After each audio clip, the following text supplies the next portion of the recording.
Bonsoir. Bonsoir, bonjour, bon matin à certaines personnes. Donc, je fais des vidéos. OK? J'ai tapé dans le moteur de recherche de Google ce matin.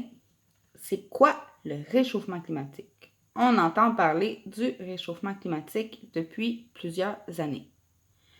Mais c'est quoi? C'est quoi le réchauffement climatique? On va regarder la définition du changement climatique. Le terme changement climatique désigne des variations des températures et des conditions météorologiques sur le long terme. Ces variations peuvent être un phénomène naturel, mais depuis le début du Xe siècle, elles résultent principalement de l'activité humaine, notamment l'utilisation des combustibles fossiles tels que le charbon, le pétrole, le gaz qui produit des gaz à effet de serre. Quand tu tapes changement climatique, c'est ça que ça te donne. Dans le fond, les hausses de température. Dans la quasi-totalité des régions terrestres, les journées très chaudes et les vagues de chaleur se multiplient. L'année 2020 a été l'une des plus chaudes jamais enregistrées. La hausse des températures provoque une augmentation des maladies liées à la chaleur et peut rendre le travail et les déplacements plus difficiles. Entre autres, les incendies de forêt démarrent plus facilement et se propagent plus vite lorsque les températures sont plus élevées. Désolée, j'ai comme bégayé. Il y a la hausse des températures, l'accroissement de la gravité des températures. Les changements de température occasionnent à leur tour des changements dans les précipitations. Cela se traduit par des tempêtes plus violentes et plus fréquentes, susceptibles de provoquer des inondations, des glissements de terrain, de détruire des maisons et des communautés et de coûter des milliards de dollars. C'est vrai. Les hausses de température, dans le fond, il y a des températures qui sont beaucoup plus chaudes. Les températures ont augmenté à comparer les dernières années. Puis l'accroissement de la gravité des tempêtes. Les tempêtes sont de plus en plus fortes. On a des tornades qui sont vraiment beaucoup plus fortes qu'à l'habitude. On a des tremblements de terre qui sont beaucoup plus forts. On a beaucoup d'inondations. On a des sécheresses. Il y a certaines places que c'est tellement sec, il n'y a pas de pluie qui tombe.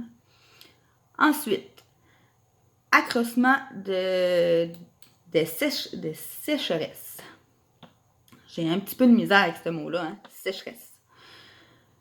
De plus en plus de régions sont confrontées à une pénurie d'eau, d'où la sécheresse. La sécheresse peut provoquer des tempêtes de sable, de poussière, destructrices, capables de déplacer des milliards de tonnes de sable à travers les continents. Avec la désertification, les terres cultivables voient également leur surface se réduire. Aujourd'hui, de nombreuses personnes sont exposées au risque de manquer d'eau.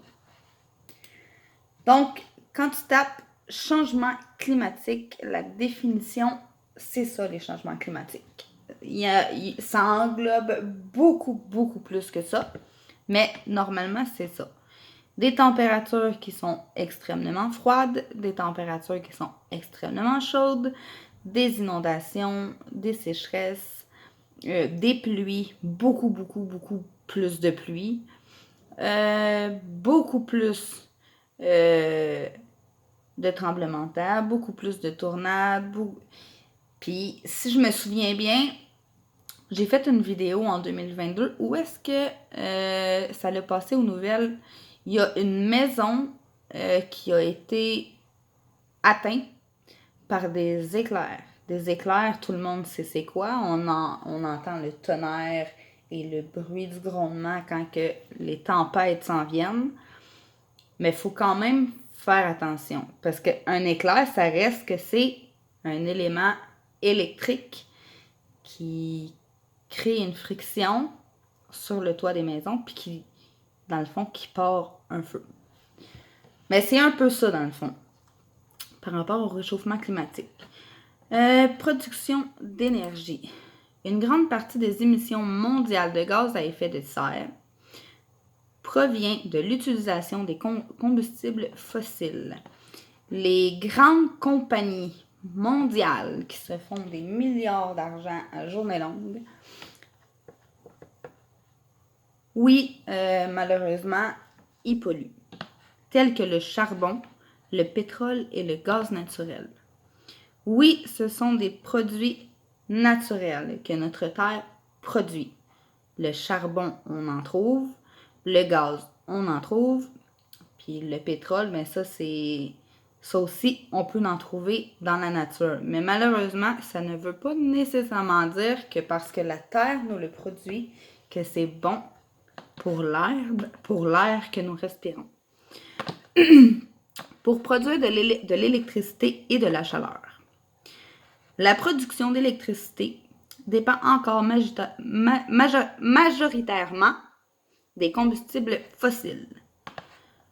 Seul un quart de notre électricité provient des sources éoliennes, solaires et autres sources renouvelables.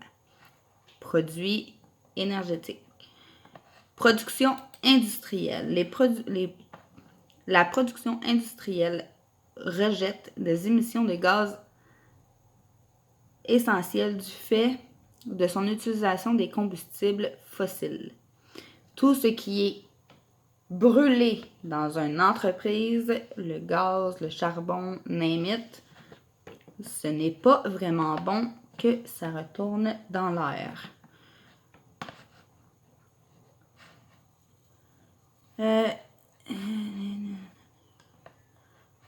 Combustion fossile. Pour produire de l'énergie nécessaire à la fabrique de matériaux tels que le ciment, le fer, l'acier, l'électronique, le plastique, le textile, ainsi que d'autres biens. L'exploitation minière et d'autres processus industriels produisent également des émissions. La déforestation. À force de déforester, d'enlever les arbres de nos belles forêts, c'est les arbres, je ne sais pas si vous le savez, les arbres, les plantes, tout ce qui est vivant un peu comme nous, c'est ça qui nettoie, on appelle ça les poumons de la planète. Malheureusement, on a enlevé une partie des poumons de notre Terre en coupant pour se chauffer, pour faire du papier, du carton, name it. La déforestation au profit d'exploitation agricole, de pâturage ou autre rejette également des émissions de gaz à effet de serre, puisque les arbres, lorsqu'ils sont abattus, libèrent le carbone qu'ils ont stocké. Oui, c'est exactement ça que j'étais en train de dire. Les arbres absorbent comme une balayeuse. Okay? Je ne sais pas si vous allez comprendre où est-ce que je m'en vais. Une balayeuse. Okay? Admettons que la balayeuse, c'est les arbres. Puis tout ce que tu ramasses avec ta balayeuse, c'est la saleté et l'air pollué. Quand tu le coupes, malheureusement, ça retourne dans l'air. La destruction des forêts qui absorbent le dioxyde de carbone limite également la capacité de la nature à empêcher les émissions de gaz d'entrer dans l'atmosphère. Donc, c'est quoi le réchauffement? C'est quoi les changements climatiques? C'est un peu ça. Il y a quand même beaucoup de documentation là-dessus. Il y a plusieurs experts qui en parlent. Il y a plusieurs personnes qui font des vidéos là-dessus, mais c'est quoi vraiment le réchauffement, les changements climatiques et le réchauffement climatique? Les changements climatiques font partie du réchauffement climatique. Les changements climatiques, dans le fond, c'est pas juste une variation de température, c'est pas juste une météo qui est débalancée, c'est pas... Ça englobe beaucoup de stocks. Donc, changement climatique. C'est quoi le réchauffement climatique? Et voilà, c'est la définition à peu près que je vous ai donnée. Je vous ai lu tout ce qu'il y avait à lire dans la définition et dans la description de c'est quoi le changement climatique. On continue les vidéos. N'oubliez pas de liker, partager et de commenter. Que ce soit un commentaire négatif ou positif, il y a toujours quelque chose à apprendre de nouveau. Passez une excellente journée, puis on continue de me suivre, gang.